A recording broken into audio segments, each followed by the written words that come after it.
It's time for Living Faith from the Russellville Christian Center. Join us as we study the uncompromised Word of God and how it can be applied to our everyday lives.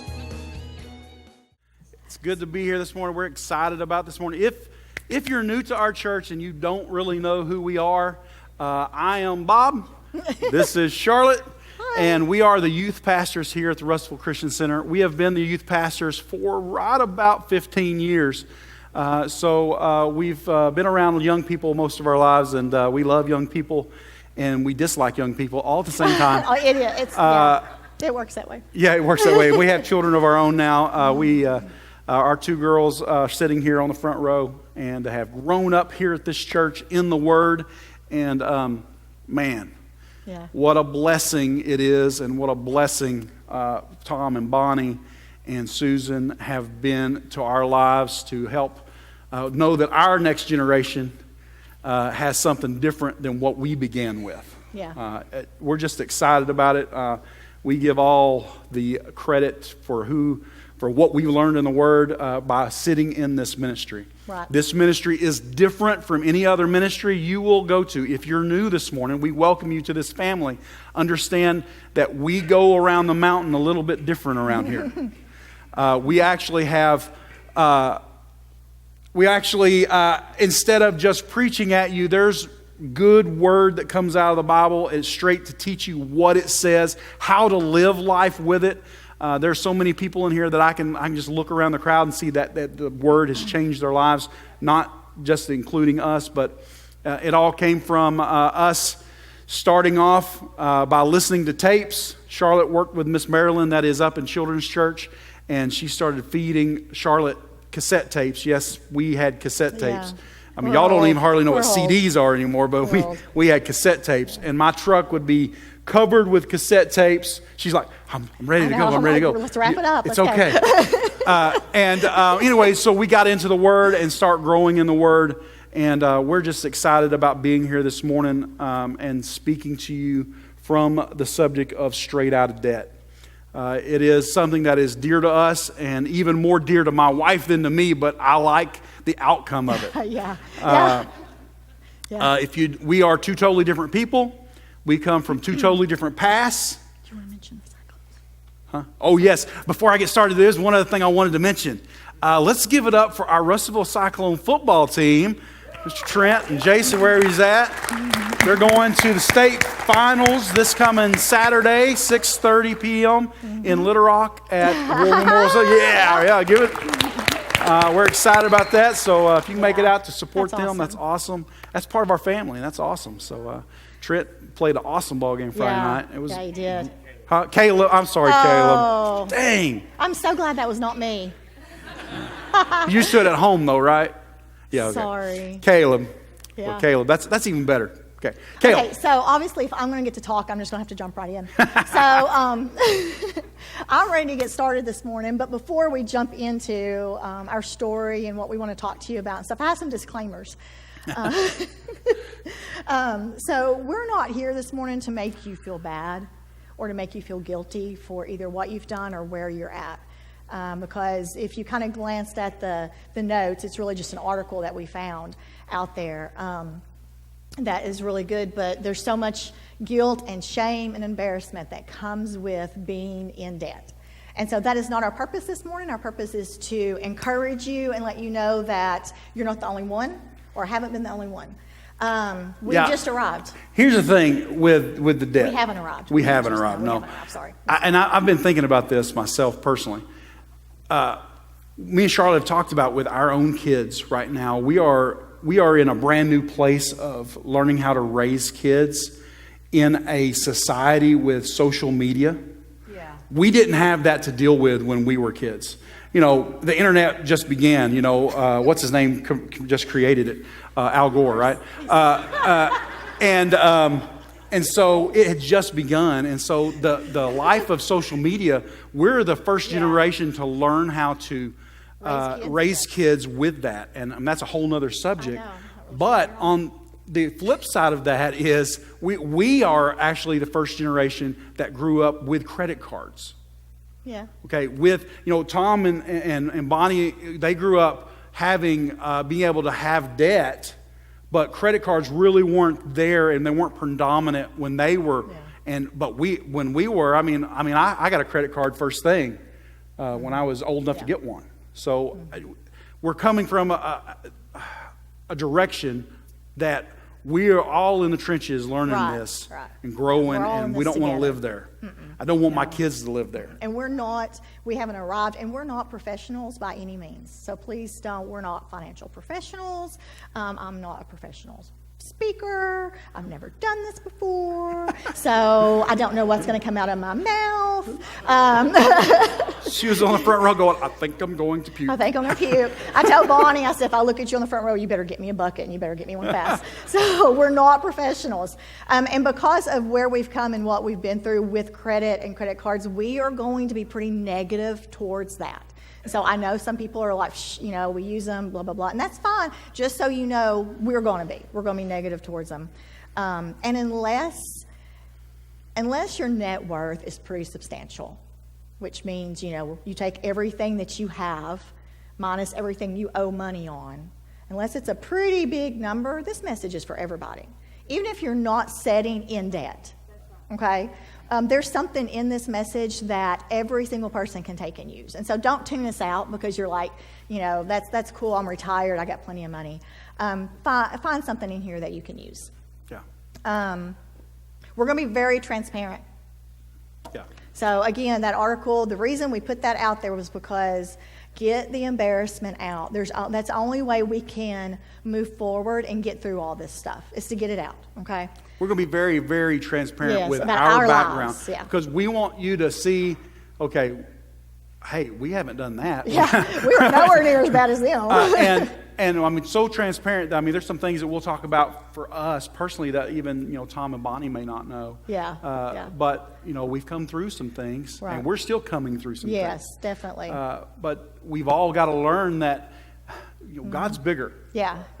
So the way we finally became debt-free, truly debt-free, and this last time, was by a Dave Ramsey book. And so I'm sure there's several people in here that's familiar with him, have heard him. And so I may just completely rip some stuff off from him and just know that I'm doing it, okay? Try to get her to understand there's nothing brand new. I know. Right? It's all been said before. You just got to make it part of you. Yeah. Most stuff I say Tom said before, I right? know, right? So for those that don't know me very well, because apparently he's the one that always does all the talking, and I'm just kind of in the background, which I like a lot sometimes. I'm pretty straightforward. So Bonnie's like, that's the understatement of the century, right? Yes. So I just do that because I just don't like trying to beat around the bush in anything. There's just no sense in it. I just gonna tell you. She doesn't really care for fluff that much. I can't stand fluff. That's ridiculous. It's so stupid. It's just dumb. Okay, just say what you got to say and move on with life. I don't know why there's any fluff to stuff. And so that kind of brings us to my last disclaimer, okay, is we're going to do this like a shotgun style. So I'm going to talk, he's going to jump in, I'm going to jump in. But we want you to find yourself in one of us, okay? This is not a gender. It's okay. Gender. See, I told you I'm not good. This is not a gender-specific message, okay? You can't say, well, women are spenders, women do all the shopping, and men are the ones that should take care of the money, because that's not true. In our relationship, I am the spender. I like to spend. I like to shop. Make it rain. I like to take my girls and my wife, and I can outshop all of them. I'll be carrying bags. Okay, what store are we going to next? Because I want to help you pick something out. And I'm like, are you kidding me? That costs $5. Or, do you know what we can do with that $5? So find yourself somewhere in our personalities. In my delivery, I'm straightforward. I don't like fluff. Bob he's a great storyteller. He's a great speaker. Find yourself. Find something that you can connect to in one of those things. Okay. Now, one last disclaimer that I have. Okay. I didn't get up this morning and just go, you know what, I'm going to throw a T-shirt on and go up and speak in front of the crowd. I wore this T-shirt because it means something to me. Don't cry. I'm the emotional one, okay? Yeah, he is. But It's fine. my buddy Carl, I'm that used to owns it. Max Nutrition, he started this line of T-shirts it's time over excuses. And in our lives, this actually means something. In debt, in working out, in your family, in your church life, in your relationship with God, it can be established in all of that. You either can have excuses, or you can put the time in that it takes to have the relationship, Right. to be debt free, to get big muscles like Carl. He didn't just wake up one morning and be that big, massive, awesome looking man that he is. I'm giving him big props here. Right? He'll take it easier on me on workout morning, maybe. It takes time. And so in what we talk about this morning, it takes time. You're not going to wake up tomorrow. And be debt-free. God is not going, you're not going to come to the front and we lay hands on you and you wake up in the morning and all of your debt, poof, is gone. Right. If it happens, somebody else is out that money. So we stole it from somewhere. Unless you just have the money in the bank and it's like all of a sudden when we touched you, it went, hey, you have the money in the bank. Oh, yeah, I do. You see what I'm saying? So we've all got to put the time in to get there. Yeah. Just sitting, listening, won't make you debt free. You have to get out and do something. And I guess we've heard that at this church forever with faith and everything. So Set your hands to it. Set your hands to it. So I want to start. We're actually going to start now. So just so you know, no more disclaimers. I want to start where Susan left off last week, because she talked about prosperity last week and kind of leading up. It was so good. And her very last scripture that she used was out of Haggai. It was Haggai 1, 5 through 7. And I'm going to read it out of the God's Word translation. And it says, "Now, this is what the Lord says. Carefully consider your ways. You planted a lot, but you harvested little. You eat, but you're never full. You drink, but you're still thirsty. You wear clothing, but you never have enough to keep warm. You spend money as fast as you earn it. Consider your ways." And so that was kind of my subtitle to the Straight Out of Debt was, it's time for all of us to consider our ways. And whether you're in debt or whether you're out of debt, whether you feel like you're in a good place financially, we always need to go back and let's consider our ways of how we're living life. Here we are. It's less than a month from Christmas. Yeah. And we're all like talking about debt, and everybody wants to go, Oh, that's so you know what? funny. Let's just talk about this after Christmas, Yeah, right? I just now Because- realize that. They're probably like, oh, great, Yeah, thanks a right lot. here now. Yeah. We got to Can you consider it save us in today. January? Yeah. Yeah. Today. I mean, if you're not ready to start today, then you won't start. Right. If you want to live as a slave, you'll live as a slave the rest of your life. Right. So what we're going to do is we're going to start with tell you our story and just kind of bit by bit and tell you where we came from and how we got there. And so First thing we're going to do, like she said, we're going to tell a story of who we are and where we came from, because we want you to see where we came from, so you know that it's not just laid in our lap, and to know that where you came from can be come out of too. Yeah. Tom tells the story of the snake skins in his underwear drawer, and most of us. That story is amazing, and where he come from is amazing, but it's not where we came from, and so it's hard to translate that to where I came from. But hopefully, we're coming around the mountain a little different from you. And for those that maybe you didn't, you came from where we did, and you can know you can come out of it. Yeah. So I grew up in a household. My mom and dad worked. It was an old house, no air conditioning. We had a wood stove for a heater. Old, rundown. Okay. She grew up, she did not have air conditioning until she was in high school. And that was a little bitty window unit air conditioner. He's just like, I can't believe that. We used to have a window fan. It was fine. When we started dating, I'm like, what in the world? Yeah. I mean, the house had 10 different colors of linoleum. Yeah. If there was a leak in the roof, they put tar on the roof to fix that leak. I'm not downing them, because my family would have been like, I don't know what in the world, how to do that. So, but my mom and dad, my dad started saving for retirement later in life, I think. I think it was From the best that I can figure out, he was later in life. And so at that point, he's like, I have to sock everything away in retirement and bring home the bare minimum to live on. And so we just didn't have, I can remember when we got to buy like a brand name Coke. Excuse me.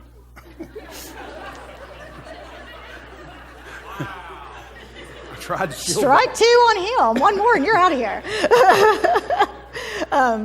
So, we had friends coming over and I get to get a Coke and not a Big K. It was awesome. So I grew up very not ever being able to go shopping, never being able to get what I wanted, always looking at other people going, I wish I could have that. I wish I could have that. And then I met Bob. And I grew up when I was young, I thought my parents were rich. Okay? I thought my parents, they just make it rain all the time because they did. If I wanted a brand new pair of Air Jordans, they bought me a brand new pair of Air Jordans. If my parents would take me on shopping sprees, we would go to the mall and we would split up, and my mom would take my sister, my dad would take me, or vice versa, and we would see who could get the coolest stuff by the end of the day. I mean, so I grew up with, my family was, you spend everything you make, and you probably spend a little more than that. And that's okay. I grew up with that. When me and Charlotte got together. Can you see where the conflict is coming? When I proposed to Charlotte, I proposed to her debt. Right. Because I went and I charged to get her engagement ring. She paid for her own engagement ring because it wasn't paid for by the time we got married. Yeah. Just think about it. I went, got me a Zales card. My dad went with me. And we picked out this ring that I couldn't afford, that I had no money for, but I had credit for it. That's right. So if I had credit for it, then I should be able to get it. Yeah. And so, charge it. Heck yeah. And I had ring. I'm a big guy. I'm big stuff here. Yeah. So we decided we're going to be smart because we're wise. We're smart. Well, we're not dumb, young smart people. and wise because we got wise. credit. So we're going to buy a house. We're not going to rent. That's dumb. So when we got married, we bought a house, which is not a house is a good necessarily investment. right, but we right. found we had enough credit that we were able to get a first-time buyer's home. Yeah. We lived in Atkins, and so we bought a home. So neither one of us had lived out on our own per se. I had moved out with some friends at one time and moved back home. But other than that, we hadn't lived on our own at all. So we have a house, so I need furniture. So we went. So I went and bought bedroom furniture, matching set. We bought living room furniture, coffee tables, end tables, couches. The funeral home had the same couches. That was a little odd. But anyway. Before we got married, the 12 days... No, before we got married. Oh, yeah. I forgot about that. Every day, This I is would really bring cool. her an item of something of that number. Yeah, like up to the 12 days of our wedding day. This many, and it would have this many of those, and it would have this many. And so like week 5. And I bought her we had a dining room and a formal dining room in our house. So I bought her this new table with dining set with chairs. And I charged it. I didn't have the money to pay for it. So by the time we said, I do, we were approximately $60,000 in debt. Before we had ever said I do. Before we ever got married. It's Frank's like, what? Well, you're a flipping idiot, aren't you? I know, right? I told you we're going to be transparent.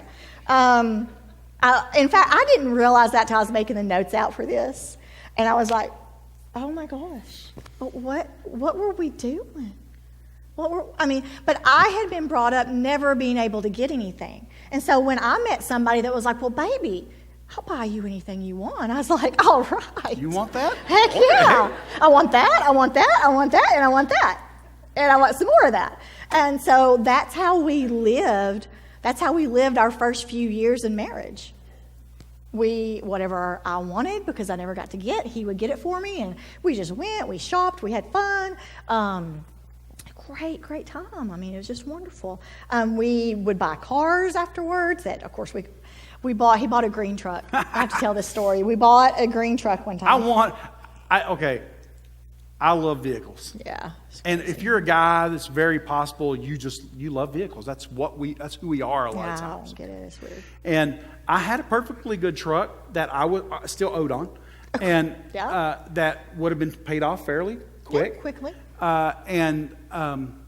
But I wanted a four-wheel drive. And so I'm at work one day, answering phones at the Russell Eye Clinic, and I get a phone call from my husband. Hey, baby, I found this truck. It's green. It's a four-wheel drive. I love it. Look, guys, you know how a lot of times the ladies can talk you into what they want? Okay, I can do that. He can do that. He ain't taught me into anything. Obviously, I'm up here, right? And so I went in there and I made the stupid mistake of saying, okay, here's the deal.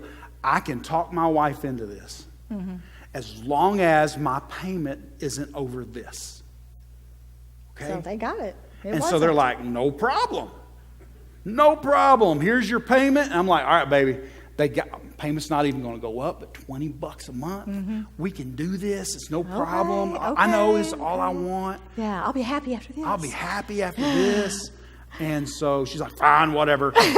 And so I buy this truck. And we were at the house a few weeks later, and we opened up the mail. And, that's when they sent out payment books, And we opened up, and when there was payment books. Payment books. In there. There was like 3 or 4 payment books. He had financed this for 7 years.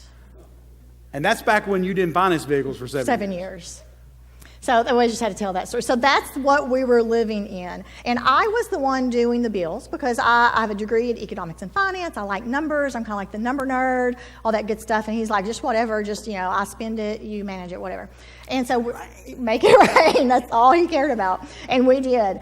And so I was managing. Well, 3 years into this, it was a mess. I mean, we could not pay our bills. I was having to, rob Peter to pay Paul, so to speak. And the stress, I was just drowning in the stress of it. We could not pay our bills. And so one day, I think it was just one day, he came home and I said, hey, they're yours. I'm done. I can't do it anymore.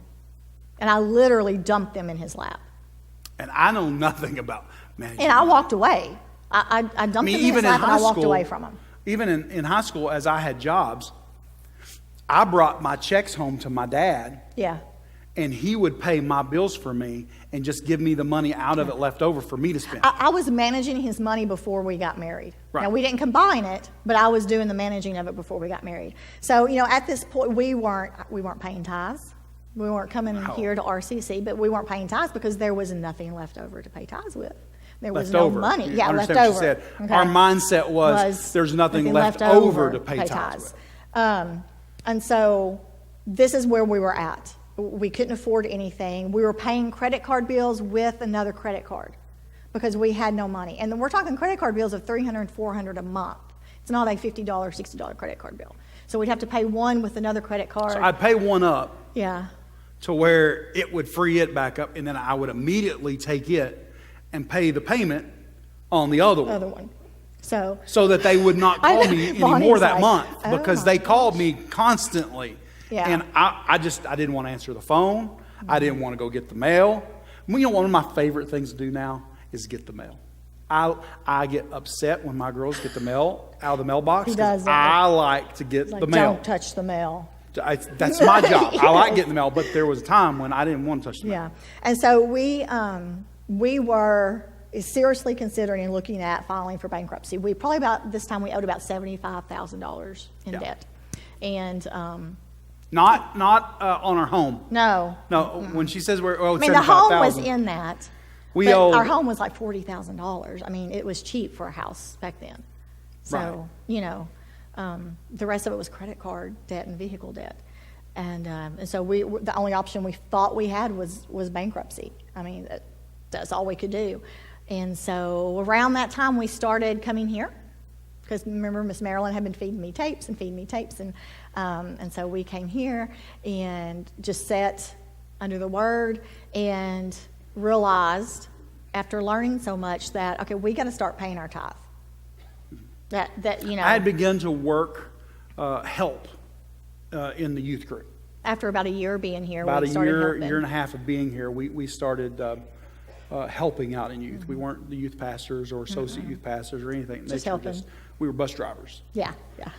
That was better, wasn't it? Yes, that was much better. Thank you. And, no one fell out of their seat that time. And so at this time, when we first started coming here, I come and talk to Tom, come up to his office. He didn't know me from anyone. And I talked with him about, we just knew we were supposed to be here. And so I talked with him about us being here. And I had accepted the call into the ministry at that time. And we went to a little church up on the mountain where Charlotte's mama still goes, Palmetto Church. We love it. 20 people, that was a huge crowd for Sunday morning, if we had 20. And anyway, but I knew we were supposed to be here. And I was speaking there every other Sunday night at that time, but I knew I was supposed to be here. So I come and I talked to Tom about being here. And he assured me from the very beginning, okay, we want you here, but I'm not hiring you to be here. You're not coming on staff here. You're not, at that time, he was just letting me know, don't have any expectations. Yeah. And we didn't. So we began coming to church here, and then that's when it learned really the started learning. We heard the tithing message, and you were talking about how you tested. Here's the thing about that scripture in Malachi. Look it up in Malachi when the scripture says, God said that he would rebuke the devourer for your sake and pour out blessings on you that you cannot even contain them all if you pay the tithe. But if you go to the beginning of that, it's one of the only places in the Bible that God says, test me in this. In other words, I don't have to have faith for this to work. I don't have to have faith for tithing to work for me. Right. He said, test me in this. And so I'm like, so he did. Okay. I'll test you. I test these waters. And so I tested God because he said I could. Right. And so we started paying tithes after we got paid, not from what was left over. And something that Susan said last week, and honestly, I don't know if she said this. I don't know, but I got it from her message last week. Because a lot of people, we're going to take a little rabbit trail just for a little bit, because a lot of people, I think, don't want to pay tithe. They don't want to give someone their money. That's my money. I don't want to give it. And maybe not so much in this church, because this church has been brought up. But when you go out into the Christian world, there's a lot of people that are just like, I'm not going to pay tithes. That preacher ain't getting my money. And so last week, Susan said something, and I realized, God's a giver. If you ask anybody, any Christian, non-Christian probably, is God a giver? Are they going to say yes? Yes, God's a giver. We're made in God's image. Everyone's Christian is going to agree with that. We're made in God's image. So if you do the math there, we're givers. So even if you aren't giving, all that means is you're not living up or not fulfilling one of the purposes that God has put in your life. And so I just kind of want to be real bold and say that, that's that 10%, that tithe, it's not your money. And if you don't like the pastor or the preacher of wherever you're at or wherever you're going, and you don't think they're going to manage the money right, honestly, that's really none of your concern. We're not going to be responsible for the mismanagement of our tithe, because we pay God. Right. We pay that to God. The administration of that church will answer for whatever's done with that money. But it's not us, and it's not you. So, yeah, right. If you don't like the pastor well enough to pay your tithe, you need to find somewhere that you can, because you are not fulfilling the purpose that God put in you, and that's you're a giver. Well, the scripture tells us where your money is. Yeah, there's your heart. Where your heart is, and so it's a heart thing. It's not a money thing. It's a heart thing. Yeah. And so when you believe in the Word and you believe what it says, then you've got to give that money. Right. And we're so hard on the tithe right now and so bold about it, because that is what changed everything for us this time around. He started paying the tithe, and then all of a sudden, he took a pay cut because he did. I had been selling, worked and sold life insurance, and then I also was selling cars. I turned around to where my love for cars, I started selling cars. And then I realized how dumb I was in buying cars. Now here in our congregation, we have some very straightforward, good car salesmen. Yes, we do. And so I want you to know that. I lift them up because these are good guys that will take care of you. Yeah. But I didn't have that when I was buying. No. And so we jumped forward about a year and a half. We started because we didn't want to file bankruptcy. Right. First of all, as I had started working out in the youth, I had realized that this is where I was supposed to be and that I was going to be working here full time. I just knew that I was supposed to be here. And I knew, we thought in us. Yeah, the ladies remember this from. If we file bankruptcy, Tom will never hire me. Oh my gosh, he'll run us off. I mean, if I file bankruptcy, he's going to see that and he's going to be like, well, we don't need that guy working for us. He don't even know how to manage money. And I didn't. Right. So I just kind of didn't say anything. And surprise! We all do this. We put on airs that we've got it all together. Man, we've got it together. Yeah. We know what we're doing. And honestly, I mean, we're treading water the whole time and trying to keep our head above water. So we found a credit counseling company, which don't necessarily recommend those either. But at this time, this is what we did. They consolidated our bills, worked through some process and stuff. And Bob got hired on at the church. I started working at the church. And so he took, a pretty substantial pay cut. Here we are, we consolidated the debt. And so now we're not paying a credit card with a credit card, okay? So we've got enough to make it. And then I take a job at the church for half the salary that I was making. Right. And it wasn't that it was a bad salary. It's just that's what a youth pastor should have made at that time. Right. And I was making good money doing what I was doing. But we were spending way more than that. And so, but because of the tithe, we continually pay their tithe. We continually did that. And making half the money we made, we were able to eventually come out of all of that. We sold our house. That was a big chunk of it. We lived in Atkins. We sold it. Some of you remember us living up here in one of the church's houses. We were blessed to be able to move into the church house. Because that took a big chunk of that. And that helped us a lot. And so we were actually worked through that. And we got out of debt. Who would have thought you start paying your tithe and you get half the income, but you can still get out of debt. But it's all because of that tithe, because it works. But don't think it was easy. Yeah, it wasn't easy. Because one of the things that I don't think my wife even knows this. That there were times when I was working here at the church that I did not have the money to eat lunch. Are you kidding me? And I would go over to the youth closet, eat me a few chips to get through for my lunch. I did not know that. I'm being honest and I'm being transparent with you to let you know it wasn't like we started paying our tithe and next thing you know we were debt free. Yay for God. It took a good 4 or 5 years through that process of working through all of that and becoming debt free. But once we started paying our tithe, we didn't stop. Right. We didn't it's part of lifestyle. And today, we even I know this may sound weird to you, but we have our tithe set up on automatic withdrawal. Our account, it comes out every week at the same amount, at the same time, and so that we don't ever have to worry about whether we paid our tithe or not. It comes out. Whether we're here, automatic. Whether we're not here, it doesn't really matter. It comes out automatically. And then, we're like at the edge because we're Generation X, but we're at the edge of the millennial generation. And millennials, I can tell you, sitting in this crowd right now, probably 80% of those that are of the millennial generation do not have $1 in their pocket right now.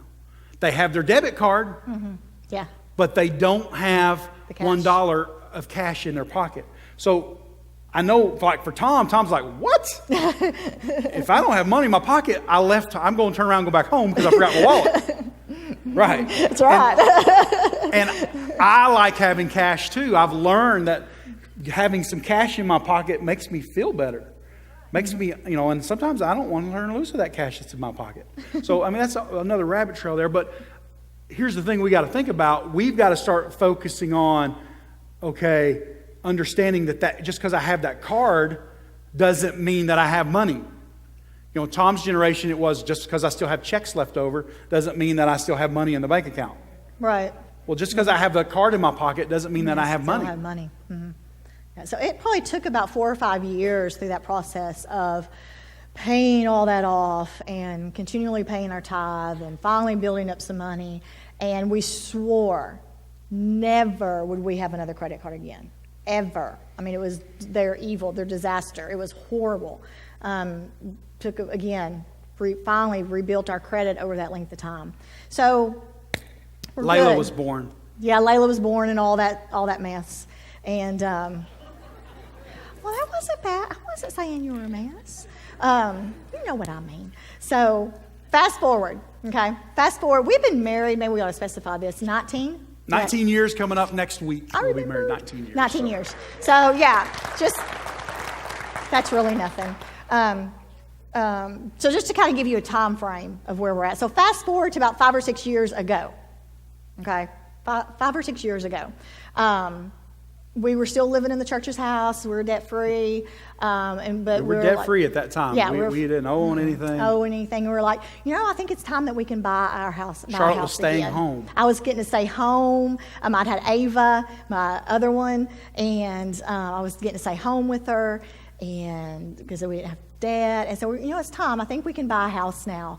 And so we went, found us a house. You want to tell the story about when we were out looking? Here's the thing. And in all of this, the route we had still never taken.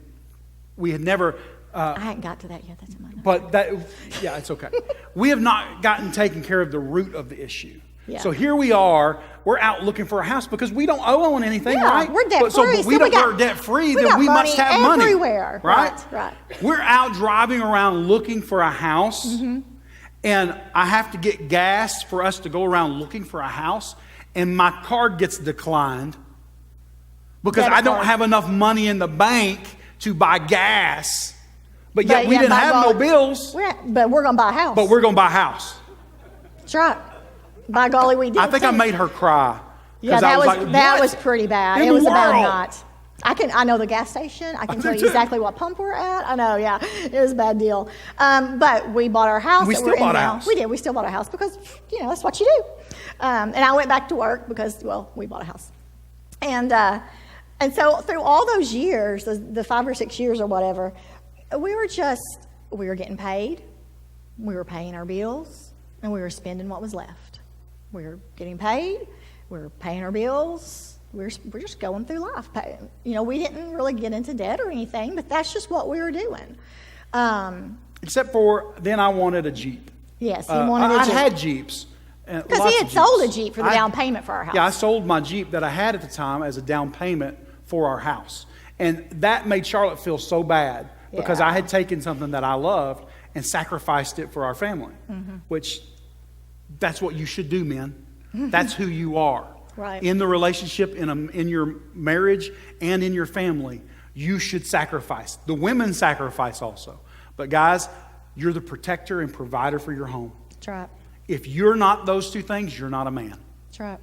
And so there was no question whether I would sell my Jeep to put a down payment on my house. Mm-hmm. Yeah. So I did that, and that made her feel so bad. And so after we got our home, it wasn't long after that I wanted another Jeep. And so she was like, it didn't matter what we had to do to make that happen. We're getting that Jeep. We're going to get me a Jeep. Mm-hmm. Not only were we going to get me a Jeep, we got me a 4-door Jeep. Okay? Hard top. With a hard top. I mean, this Jeep was sweet. Best looking Jeep in town at the time. It was. It was. Guys, I remember. It was awesome. Guys, it had a 6-inch lift. It had 38-inch tires on it. I know. My mom had to have a ladder. Tucker to get says in I it. was supposed to give him that Jeep. Yeah. I mean, Yeah. it was like, we called it the Beast. Ava called it her little brother. Yeah. She's distraught right now. 'cause And he's so gone. this Jeep was amazing Jeep. But to get this Jeep and get the loan through the bank, they needed us to be a customer at the bank. So we needed to open up an account. Open up a credit card account. Okay, that's fine. We're good. We've been through this. We're not going to go through this again. We'll open it. We're just not going to use it. So we did pretty well for a while. Fast forward, a couple more years or whatever, and then we had that credit card, and then we started an online business, which is pretty recent. Some of y'all probably remember us talking. It probably seems like yesterday, right? So we started this online business. We took a booth down at Funky Town Mall and started doing stuff there, which we loved. We needed a credit card for the business because, that's Well, to just how help you cash flow the business, Yeah. instead of the money coming out of our immediate cash, we could use Cash the credit flow. card, Right. and then when the money came in at the end of the month, be able to use that as our cash flow. Right. Yeah. So at first we were really good, and then life just happened. We went on vacations, we did this, we did that, and so all of a sudden, honestly, Charlotte's sister passed away. Yeah, just within a some rough. of this time, and few so months later, then my dad passed away. want my family happy. So how does he make people happy? He's a giver. I want to do stuff. So he's we're going to gonna go on a cruise. We're going to go. Yeah. We're going to go camping all the time and buy new stuff for the camper. We're going to do all these things. Yeah, And we didn't have the money to do it. We had no vision for our money, and so we just spent it. And so once again, we started down that road and started using credit and started using credit cards. And before we knew it, we were $23,000 in debt, and that did not count our house. That was obviously. just credit cards. That was just credit cards. Just credit. We had 2 credit cards. We had a lawnmower. The lawnmower was in that. No, that wasn't in that. It wasn't? $23,000 was the credit cards. Oh, you're Lawnmower right. Was on top You're of it. right. Okay. So a little bit more Bad than that. boy, bad Bad boy. Lee likes it though, right? It's a good one. That's We right. still got it. We still have it. It's paid off. It's paid for. And so this was a year ago. A year ago, August, we were $23,000 in debt. And we were so mad at ourselves. Oh, we're so mad. We'd promise ourselves we'd We'd never get there never do again. that. We We would and never, we ever do do that that. also because I can look at it. I work out all the time, and I'm like, man, I never see a life without working out. Well, I didn't even go to the gym but one time last week. You can end up somewhere you don't want to be very easily and very quickly. So why did that happen? Because we never pulled that root out. We never fixed the root of the problem. And here's the root. The roots of the problem is discipline, it's patience, and the main root is contentment. And we never addressed those roots of the problem. We just addressed the problem. We got rid of the problem, but we didn't get the root of it. And so obviously it came back. So what happened last summer, not just this very last summer, but a year ago last summer, right before we went to camp, I was at the public library. I was just wandering around. I think the girls were there, and I was over looking at stuff, and I came across this book by Dave Ramsey, Total Money Makeover. And I was like, we need one of those, because we'd been fighting. It wasn't, because surely you've all heard. It's not like smacking me or nothing. No, oh my goodness, no. It just wasn't, there was stuff. There was strife there. There was strain, because you've all heard, what's the number one reason for divorce? Money problems, financial problems. And so it's like, well, we need that. So I got that down, took it to camp with me when we did camp, read it that whole week at camp, came home and I said, this is what we're doing. We're doing this. We cut up all of our cards. We took extra work. He took an extra job. I started cooking. Now, wait, let's hold up, because you notice what she just said. I read this and I said, this is what we're doing. Yeah, we'll come back and address that later. And so that wasn't here the I'm smartest like thing to putting do. the brakes on. Whoa. I wouldn't recommend that. Yeah. She didn't talk to me about us doing it. She 'Cause I just knew said, what- this I is knew what we're doing. Well, because that's what we needed to do. Duh. We will come back to that, because I'm sure, as most of you probably know, that didn't work so well. But I started cooking because I don't really like to cook. So I started cooking. We drove junk, basically. I got rid of my Jeep, and Yeah. I had wisdom in vehicles by the time I bought this last one. So we can make money out of it. I actually was able to sell it. I drove it for like a year and a half and was able to sell it for what I paid for it. Right. A year and a half. So I got to actually, in my mind, I got to drive it for free. Yeah, we sold stuff. I mean, at the very end of paying off this debt, we actually got all of our big change bucket, and we're like, and Ava was like, I got some change in my bedroom. We're like, well, go get it. And so the girls go get their change, and we go and cash in the change. 12 months, it took us 12 months. And this past September 1st, we paid it all off. $23,000, paid it all off, debt-free. Debt-free now. So, when we say this is fresh, We just come up out of the trenches out of this. And so, thank God, we're debt-free, so everything was perfect. No, it wasn't perfect because we still hadn't taken care of the root of the problem. And here we were debt-free, and I was miserable. I can't ever afford to get this. I can't ever afford to get that. Because, again, I grew up looking at all these other people going, I don't ever get to have that because we don't have any money. And now I felt like I was right back in Dave's montage is, his statement is, live like no one else today so that tomorrow you can live like no one else. Really cool. So I was She ready. loves that. I'm like, but wait a minute. I want to have today. Right. Not tomorrow. I mean, I want to have tomorrow too, but I want. Yeah. So I was, my bad. Forgot. See, if I had a handheld, that wouldn't have happened. Yeah, he wouldn't let me have a handheld. So I was miserable of being miserable. This contentment issue was just really eating at me because we were debt-free. We followed these steps. Why wasn't I happy? Why wasn't I happy? And so I talked to Bob about this, and the only way I know to do this, I hope I don't get you lost in any of this, is just to kind of walk you through my Bible study. Because I'm not content, so what do I need to do? I need to go to the Bible and read what it says on contentment and learn about it. That's the only way I knew how to figure out what was wrong with me and why I wasn't content. So I'm just going to kind of walk y'all through this. It's 842 in Strong's. It's an adjective, so contentment describes something. And it's in Philippians 4:11 and 12 is the verse that I found. And it's Paul talking. And we all know this verse. Not that I was ever in need, for I have learned how to be content with whatever I have. I know how to live on almost nothing and with everything. Well, the way I always read that was, I just need to suffer through and be content. Be happy and with be nothing. happy with nothing or with what I have, and I can't ever have anything better. That was my personality reading that in that scripture. And so when that word content, I was like, okay, well, then tell me how to do this. So let's do a word study on content. It's an adjective. It means strong enough or processing enough to need no aid or support. And so I looked at some other places too, and it's a sufficiency that's within. It comes through the indwelling spirit or power of Christ is what that contentment is. It's within. It's entirely God-produced. We can't produce that contentment. That power, we can't get that strength on our own. And so being content has nothing to do with the physical. If it's an inward dwelling, that content has nothing to do with the physical, the body, clothes, house, money, anything I have or I don't have. It means that I recognize the power of God that's in me, and I fully depend on it no matter what. And so that has to be the only way that I could ever be strong enough not to need aid or support, is that power. And so at the end of that scripture in Philippians, verse 12, he says he's learned the secret. Paul's learned the secret of living in every situation, whether it's with a full stomach or empty with plenty or little. So what's that secret? That's what I need. I need that secret because I need contentment.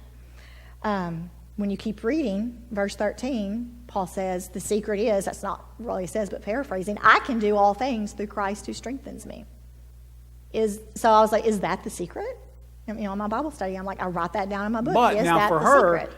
that I can do all things through Christ who strengthens me. Again, my personality, her personality, her mind goes to, it's not I can do all things through Christ who strengthens me. It's I can do all things through Christ that strengthens me.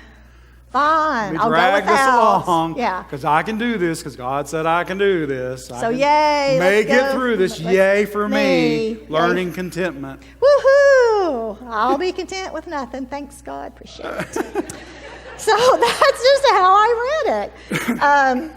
And so I did a little research on my app. I read my Bible on my phone, and I just have a little app for it on my phone. And when I was like, okay, well, I got to figure out this secret. Because, again, I had to figure out contentment. If God says we can have it, I had to have it. I was tired of being miserable. And so when I looked it up, and in the Greek or whatever, I don't know, I'm not sure the I can do, it was all together. And so it went all together. And it says to be strong in body, to be robust, to be in sound health, to have power. To have power is shown by extraordinary deeds. To use the power, to be a force. For the believer, I can do refers to the Lord strengthening them with combative and confrontive force to achieve all He gives you faith for.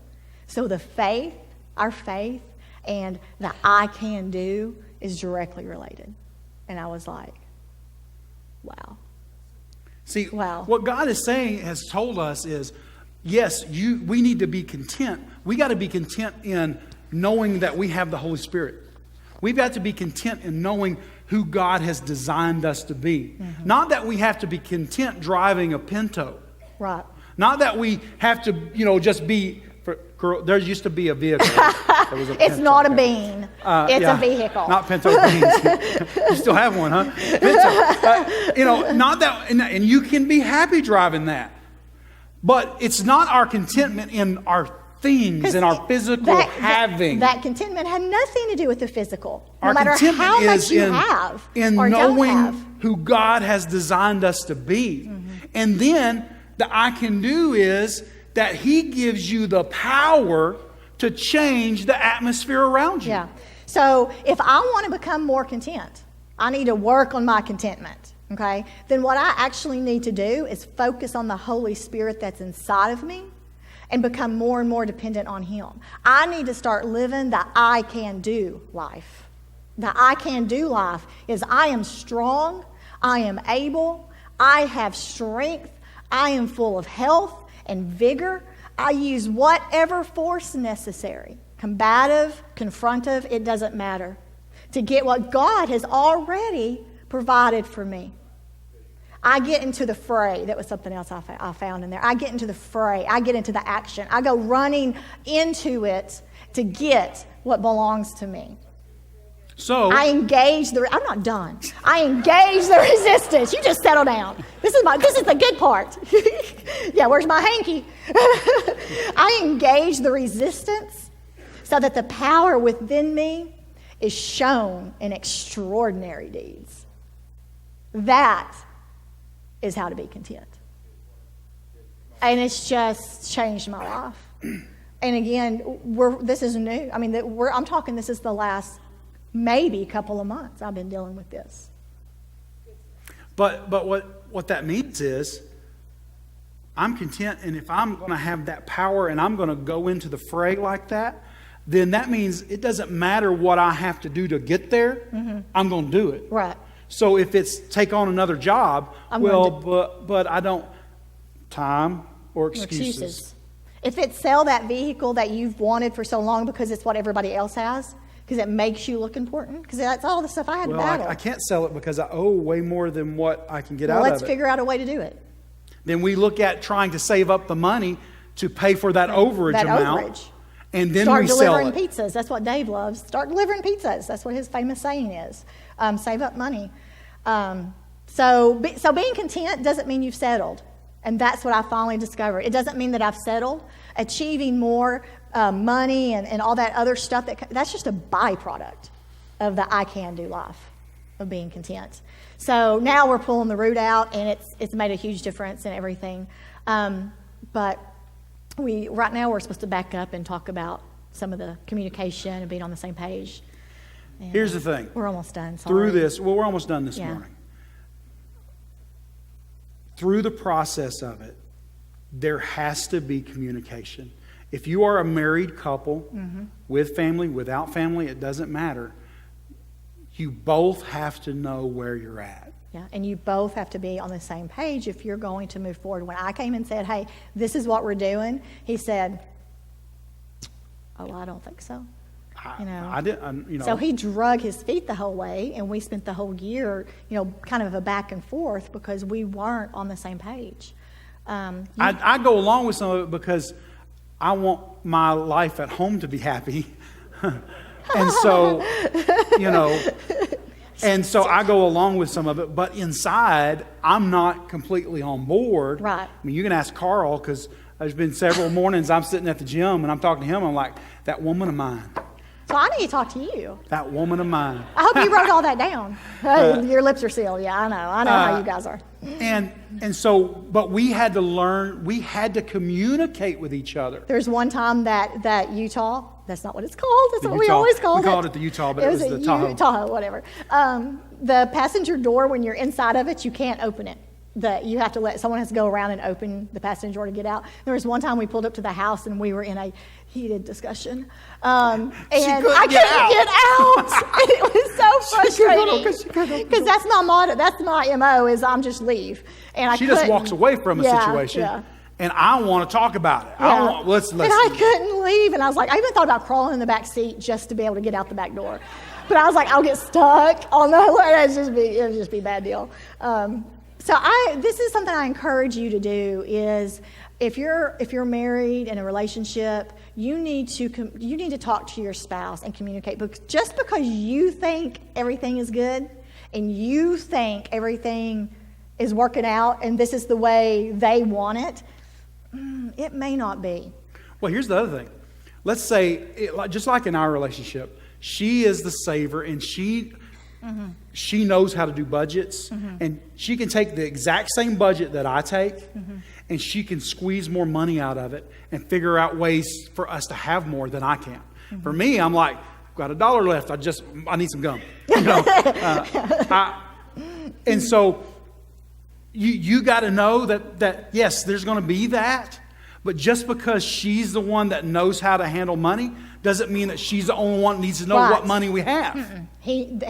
Both people need to know what's going on in those accounts. Just because one person handles the money or handles the bills, the other person should not have to call someone from the store and say, hey, do we have enough to buy this? Or, hey, what account do I need to get this out of? Because what that does is, in turn, is it makes that say that's the wife, okay, doing that to the husband, that makes the husband the daddy and not the husband. Okay, and we didn't get married to our daddies. And the husbands should not have to call their wives and say, is it okay? Or please do not read into that you don't talk and communicate about spending money. That's not what I'm talking about. But I'm just talking about your everyday, spend $20 or whatever. The husband shouldn't have to call and ask the wife, because you know what that makes the wife? It makes him his mommy. And he's already got a mommy, and we don't want to be their mommy. The way I see it, it makes the one that knows all the money the dictator. Right. And the other person is the slave. Yeah, it does. And you may have all the money in the world. Yeah. Okay? But the other person doesn't know anything. They are a slave to you. Right. Because they don't know. Yeah. And so God didn't create us slaves. So, when I said this message is for everybody, whether you're in debt, out of debt, millions, thousands, hundreds, you need to have a conversation. Even if you think everything's A-okay, you need to be like, are we happy with the way we're managing our money in our marriage? They may say, yes, I love it. Just keep on. Sweet. They may say no. You don't know. You don't know till you ask. Now, we built all this up today, this morning, and I know we've talked a lot about us and where we came from. The reason we did that is because we feel like there are a lot of people that are exactly where we were, or they're on the edge of being there, or they've been there. But we're all like the article we gave you. Nobody wants to talk about it. Don't want to talk about it. This is almost like don't ask, don't tell. Yeah. Because you feel stupid. We did it twice. Yeah. It makes you feel stupid.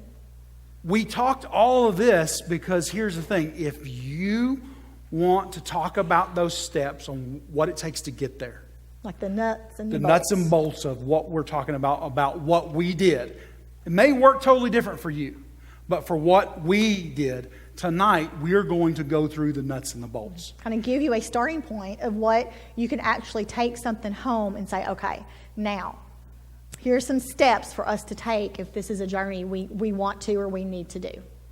That's what we're going to be doing tonight. Do you want to live as a slave, as to the borrower, or do you want to live free to be a giver? Mm-hmm. You know, everyone that's in this congregation wants to be a giver. Yeah. Yeah. I know. Hand me that. Hand me that. I know you want to be a giver. Hello, hello, hello. She's fine. We all want to be givers because we've sat under the Word to want that. There's that want in us to be givers. If you are a slave, you can't be a giver. Right. You can't be. If you're a slave to something else, that's the thing you have to serve. And understand, you don't have to be in debt to be a slave to your money. At all. There is a way out. There is. I hope we've given you hope. I hope we've encouraged you. That was our goal today. You can do it. Y'all just think about if the body of Christ was not only debt-free, but then had that excess money, what could you do for God? Part of my what could the contentment church do? In my process of what I learned, okay? I had this awesome 4-door Jeep. I know. It's amazing. It was amazing. It was. But we learned that the air feels the same in my 2002 yellow Jeep as it did in that one that cost me a whole lot more money. Yeah. The air is the same. It's exactly the same. There's contentment. I don't have to have that I'd love to have another 4-door Jeep, and I will have one day. But it's going to be awesome when I walk in and I pay for it with cash. Right. Because that's the goal. The goal is not to become debt-free. Please do not misunderstand what we're saying. That's not the goal. The goal is to, like Dave says, you get to where you can live you can live and give like nobody else. We all want to walk in. We listen to Tom and talk about how he walks in, he pays for this or he pays for that or he gives this away. I know, because I sat out there and listened, we all want to do that. I mean, how awesome is that? And for it to work for both parties, you may have to give in another area of life to make the other one understand how you are serious about this area. Yeah. Because one of the things that helped in our communication, okay, I read the book, and when me saying I read the book, I listened to the book on audio. And he doesn't read books. I read, but I'd much rather listen. And so that statement, live like no one else today, so that tomorrow you can live like no one else, it went off in my head. And because I grew up in a home where everyone in my family are overweight, and most of the men die in their 60s. And I made a decision a long time ago that I was not going to be that man. And so I'm living like no one else today and seeing my big friend up there so that tomorrow I can live like no one else. I don't want to have a motorized chair to get me up the stairs. So I live like no one else today so that tomorrow I can live like no one else. So I had to get her to understand and get on page with me on that. He kind of bribed me is what he did. Yeah.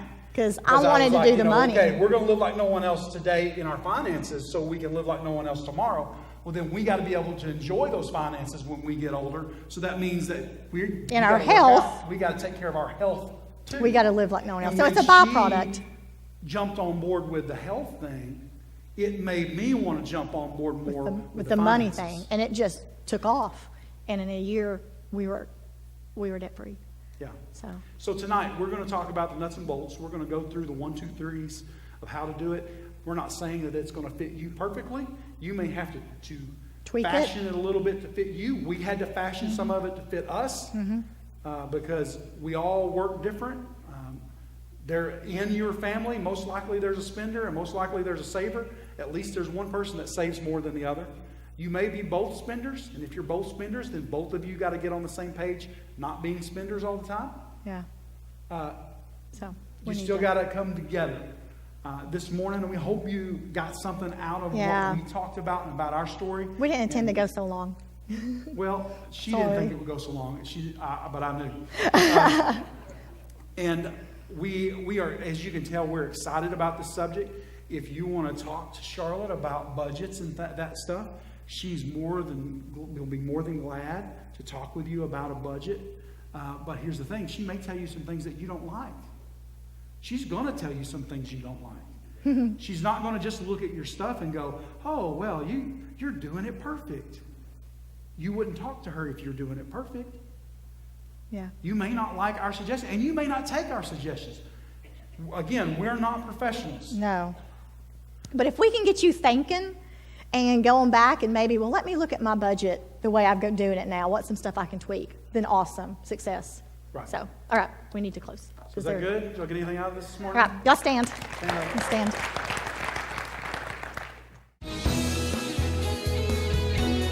This has been Living Faith from the Russellville Christian Center.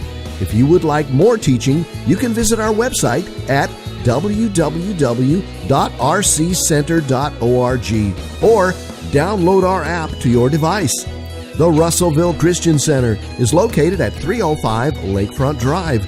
If you would like to purchase a copy of this program, or if you would like more information, please call 479-968-7965.